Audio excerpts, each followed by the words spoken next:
Season 33, War 3. We're going up against 4 Loki today.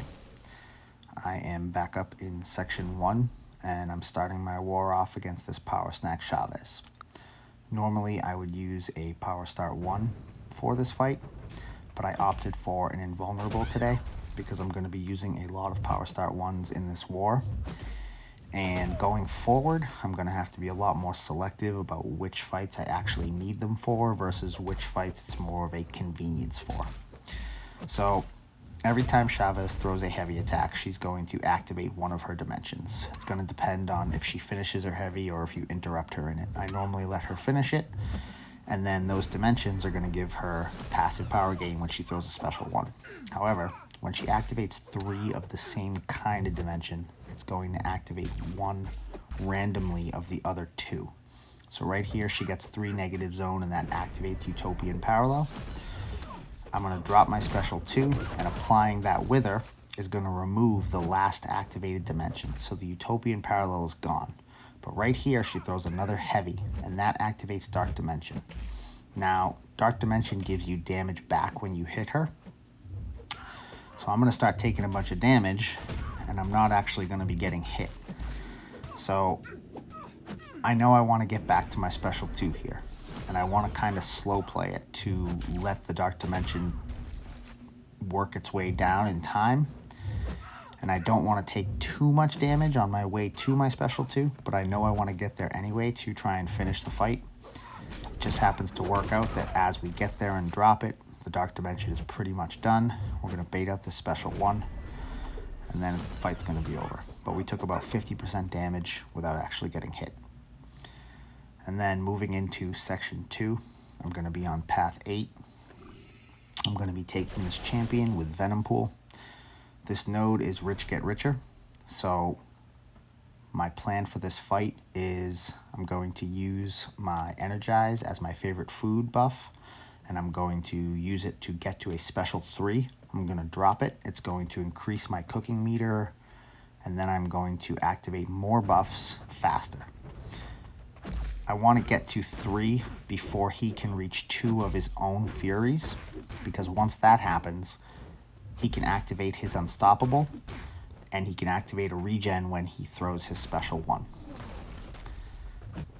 Those 3 buffs combined with the global armor will give him 4 buffs in total. And while I doubt he's going to have all 4 at the same time for very long, if at all, I know that he's going to have at least 2 of them at the same time at times, and possibly 3. So if I can at least tie that as quickly as possible, I know I don't have to worry about him having Rich Get Richer at all or for very long. Now, once he triggers 2 Furies and he's able to trigger Primal Rage, I know that if I have to, I can turtle up, I can back off, and I can dance around a bit and just use SP3s if I need to. So right here, I drop my special 3. I want to bait out this special 2, and then I'm going to punish it. And as I go to punish it, he activates Primal Fury, and I get tagged for it, but that's okay. It's time to start playing it safe.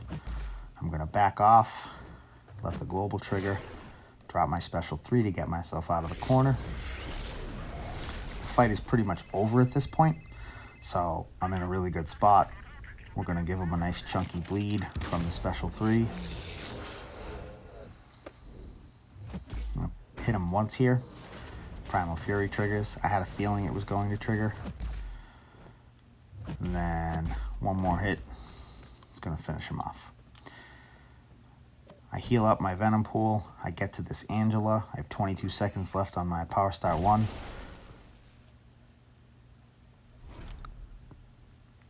My goal for this fight is pretty much the same plan, although she can get buffs a lot easier.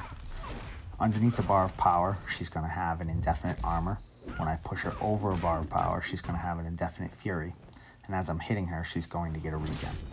So there's going to be times in this fight where she could have 3 buffs very easily. So I'm going to use my special 1, and I'm going to eat her buffs as much as possible until I can build up more than 3. My goal is to get to 4 as quickly as I can and to manage hers in the meantime. So right here, I'm just holding on to 4 buffs until I built up a good amount of power, and then I hit her so I lose my precision, but I still have 3, and that is more than her. Use my special 3 to speed up my cooking meter so I can get more buffs when I come out of it. And at that point, the rich get richer is going to be on our side, and there's no way she can take it from us. So now it's just a matter of baiting her special 1, paying attention to the global, and now it's a very, very safe fight. We don't have to worry about power. It's just an Angela.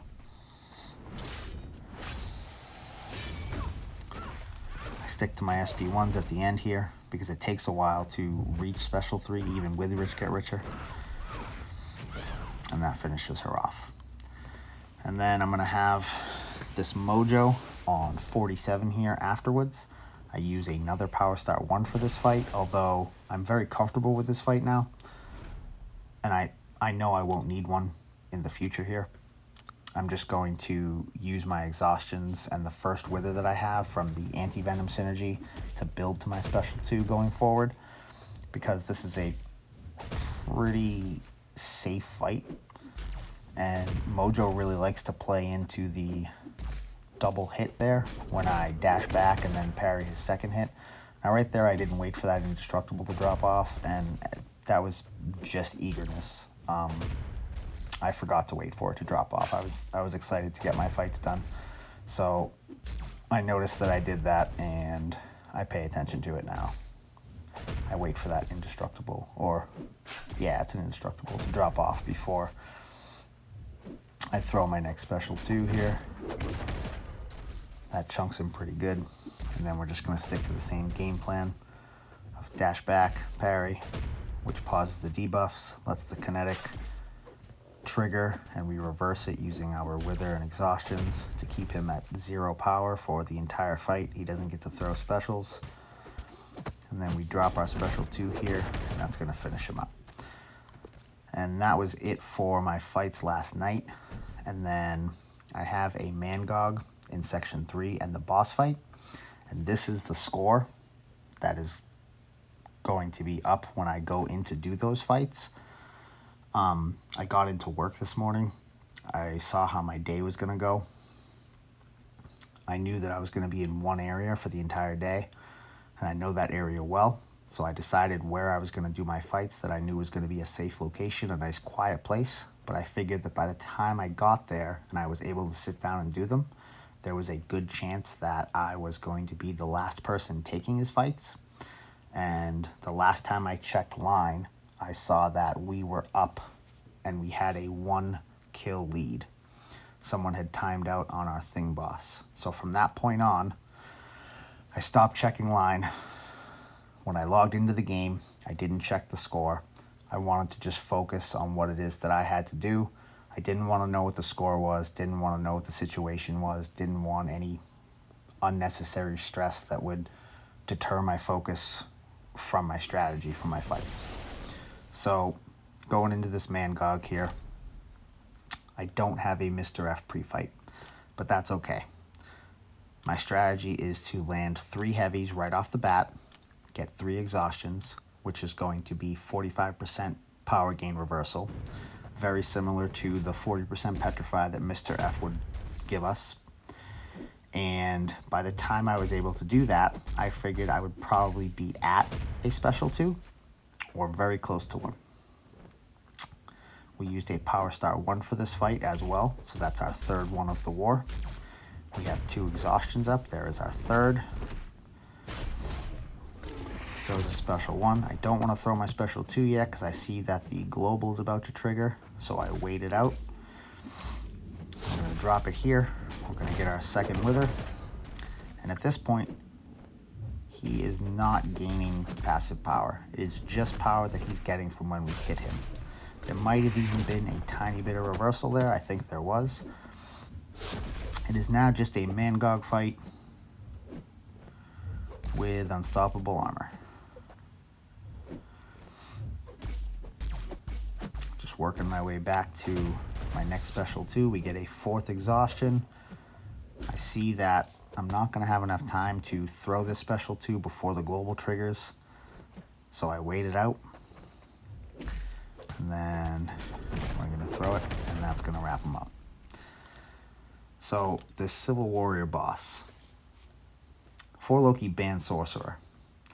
So we were trying to figure out how we were going to take this boss, and we decided that SpiderMan 99 with the 75% damage resistance on the boss node was the safest way. And we figured just to make it more safe, we would max out Inequity, because SpiderMan applies a lot of debuffs, use a Power Start 1, and just work our way to Special 3. Now originally, I figured I would hit him 4 times on his block to build up about 5 debuffs, and then I would go in for a regular hit. And if he triggered it and hit me, that was fine. As soon as he hit me, I knew that I was going to be safe. There was no way that he was going to kill me before I reached a Special 3. I probably could have put my phone down and let him punch me in the face to get to Special 3, and I would have been fine. So I stopped worrying so much about applying the debuffs on my way there, and I just started hitting him and going for it, because if he goes unstoppable and he punches me back, it's going to be like, what was it, a hit of like 300, 400 there? It was very, very, very reduced. And once I get to my Special 3 and I throw it and I get that slow up, now it's just a regular Civil Warrior. So the plan from here is to get back to a Special 2. I want to throw that and get a Wither. The slow is going to count as 4 unique debuffs.